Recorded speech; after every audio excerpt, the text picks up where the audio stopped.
ഇന്ന് വെടിനിർത്തൽ, വരാനിരിക്കുന്നത് carpet bombing.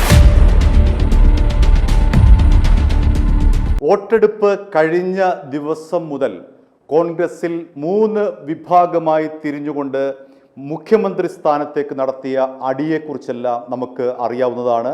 V D Satheesan വിഭാഗം, രമേശ് ചെന്നിത്തല വിഭാഗം, കെ സി വേണുഗോപാൽ വിഭാഗം. ഈ 3 പേരാണ് മുഖ്യമന്ത്രി സ്ഥാനത്തേക്ക് മത്സരിച്ചത്. ഒടുവിൽ ഹൈക്കമാൻഡിന് തലവേദനയായി ഡൽഹിയിൽ ചർച്ചയോട് ചർച്ച.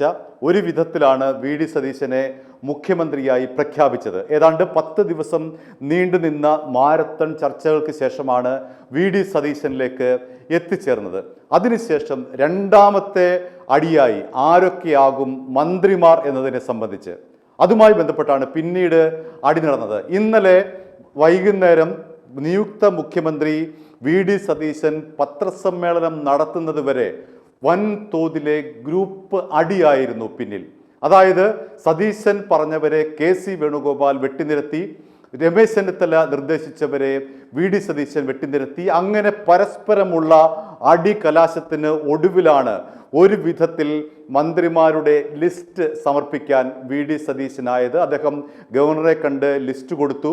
പിന്നീട് വാർത്താ സമ്മേളനം നടത്തി. വാർത്താ സമ്മേളനത്തിൽ പറഞ്ഞ കാര്യം, പലരെയും എനിക്ക് ഈ മന്ത്രിസഭയിൽ ഉൾപ്പെടുത്താൻ കഴിഞ്ഞിട്ടില്ല എന്നുള്ളതാണ് അദ്ദേഹം എടുത്തു പറഞ്ഞ ഒരു കാര്യം. അതായത് ഗ്രൂപ്പ് വഴക്കിനിടയിൽ അദ്ദേഹത്തിന് ഇഷ്ടമുള്ള, താല്പര്യപ്പെട്ട, അദ്ദേഹം നിർദ്ദേശിച്ച ആരെയും അദ്ദേഹത്തിന് ഉൾക്കൊള്ളാനായില്ല എന്നുള്ള സത്യം അദ്ദേഹം വെട്ടിത്തുറന്ന് പറയുകയും ചെയ്തു.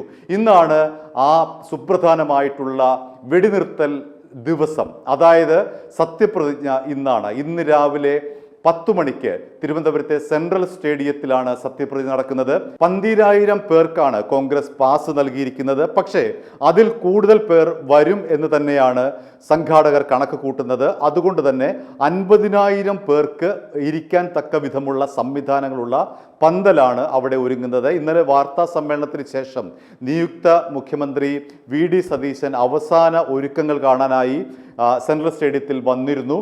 പ്രധാനപ്പെട്ട നേതാക്കൾ എല്ലാം തന്നെ നാളെ എത്തുന്നുണ്ട്. ലോക് ഭവനിൽ നിന്നും അറിയിച്ച ഒരു കാര്യം, വേദിയിൽ നിയുക്ത മുഖ്യമന്ത്രി, മന്ത്രിമാർ, മറ്റ് സുരക്ഷാ ഉദ്യോഗസ്ഥർ, ഗവർണർ എന്നിവർ മാത്രമേ പാടുള്ളൂ. മറ്റ് VIP-കൾ അവർ സദസ്സിലായിരിക്കും ഉണ്ടാവുക. പ്രതിപക്ഷ നേതാവ് പിണറായി വിജയൻ അടക്കം, BJP സംസ്ഥാന അധ്യക്ഷൻ രാജീവ് ചന്ദ്രശേഖറുണ്ട്, CPI സംസ്ഥാന സെക്രട്ടറി ബിനോയ് വിശ്വമുണ്ട്.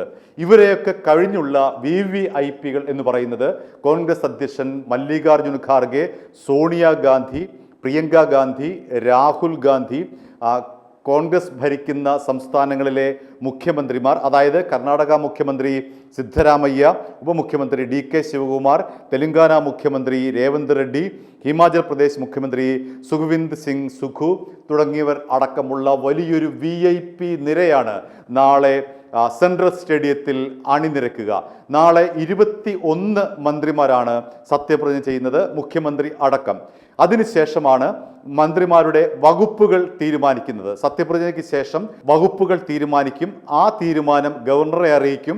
അതിനുശേഷമായിരിക്കും ഗസറ്റിലൂടെ വിജ്ഞാപനം ചെയ്യുക. അപ്പോൾ മാത്രമേ ആർക്കൊക്കെ എന്തെല്ലാം വകുപ്പുകൾ എന്ന കാര്യത്തിൽ തീരുമാനം ആവുകയുള്ളൂ. ഇന്നലെ നിയുക്ത മുഖ്യമന്ത്രി വി ഡി സതീശൻ ഇതുമായി ബന്ധപ്പെട്ട് പറഞ്ഞത്, നിങ്ങൾ മാധ്യമങ്ങൾ നടക്കുന്നതൊക്കെ മാറി മറിയാനുള്ള സാധ്യതയുണ്ട് എന്നുള്ള രീതിയിലാണ് അദ്ദേഹം വകുപ്പുകളുമായി ബന്ധപ്പെട്ട് സംസാരിച്ചത്. ഏതായാലും ഇന്ന് ഒരു വെടിനിർത്തൽ ദിവസമാണ്. ഇന്ന് ഗ്രൂപ്പുകളില്ല. ഇന്നലെ വരെ സജീവമായിരുന്ന ഗ്രൂപ്പുകൾ ഈ ഒരു ദിവസത്തേക്ക് ഒതുങ്ങിയിരിക്കുകയാണ്. ഇനി വകുപ്പുകൾ കൃത്യമായി വിഭജനം നടത്തുമ്പോൾ അവിടെ വീണ്ടും ഈ 3 ഗ്രൂപ്പുകൾ തലപൊക്കും. രമേശ് ചെന്നിത്തല വിഭാഗം, വി ഡി സതീശൻ വിഭാഗം, കെ സി വേണുഗോപാൽ വിഭാഗം എന്നീ 3 പേർ വീണ്ടും ഈ മന്ത്രിമാരുടെ വകുപ്പ് വിഭജനവുമായി ബന്ധപ്പെട്ട് വീണ്ടും തലപൊക്കും. അടിയാകും, ബഹളമാകും എന്നുള്ള കാര്യത്തിൽ ഉറപ്പാണ്. എല്ലാ കോൺഗ്രസ് മന്ത്രിസഭയിലും ഇത് തന്നെയായിരുന്നു അവസ്ഥ. കെ കരുണാകരൻ ഭരിച്ചപ്പോൾ ഈ ഗ്രൂപ്പ് തിരിഞ്ഞുള്ള അടിയായിരുന്നു. AK ആന്റണി ഭരിച്ചപ്പോൾ ഗ്രൂപ്പ് തിരിഞ്ഞുള്ള അടിയായിരുന്നു. ഉമ്മൻചാണ്ടി ഭരിച്ചപ്പോഴും ഈ ഗ്രൂപ്പ് തിരിഞ്ഞുള്ള അടിയായിരുന്നു. അങ്ങനെ തെരുവ് യുദ്ധമായിരുന്നു കോൺഗ്രസ് ഭരിച്ച സമയത്ത് മുഴുവൻ. എല്ലാ കാലഘട്ടത്തിലും അത്തരത്തിലുള്ള വൃത്തികെട്ട നാണം കെട്ട രീതിയിലുള്ള ഗ്രൂപ്പിസമാണ്. നമുക്കറിയാം ശരത്ചന്ദ്ര പ്രസാദിന്റെ തുണിയുരിഞ്ഞ സംഭവം, അതേപോലെ തന്നെ രാജ്മോഹൻ ഉണ്ണിത്താനെ അപമാനിച്ച സംഭവം, അങ്ങനെ പരസ്പരം കാലുവാരുക, പരസ്പരം കുതികാല് വെട്ടുക, അണികളെ തെരുവിൽ ഇറക്കിയിട്ട് പരസ്പരം യുദ്ധം ചെയ്യിപ്പിക്കുക, ഇതൊക്കെയായിരിക്കും കോൺഗ്രസ് മന്ത്രിസഭയിൽ ഉണ്ടായിരിക്കുക എന്നുള്ള ഒരു മുൻവിധി നമുക്കുണ്ട്. ഏതായാലും അതുപോലെ തന്നെ സംഭവിക്കാനാണ് സാധ്യത. ആദ്യത്തെ 1-2 മാസം സ്വസ്ഥമായി പോകും. പിന്നീടായിരിക്കും ഇവരുടെ തനി നിറം നമുക്ക് അറിയാൻ കഴിയുന്നത്. പഴയതുപോലെ തന്നെ ചേരിതിരിഞ്ഞ് അടിക്കും എന്നുള്ള കാര്യത്തിൽ യാതൊരു സംശയവുമില്ല. കാരണം വോട്ടെടുപ്പ് കഴിഞ്ഞപ്പോൾ തന്നെ ഇവർ 3ആയി പിരിഞ്ഞു. ഇനിയും പിരിയാനാണ് സാധ്യത.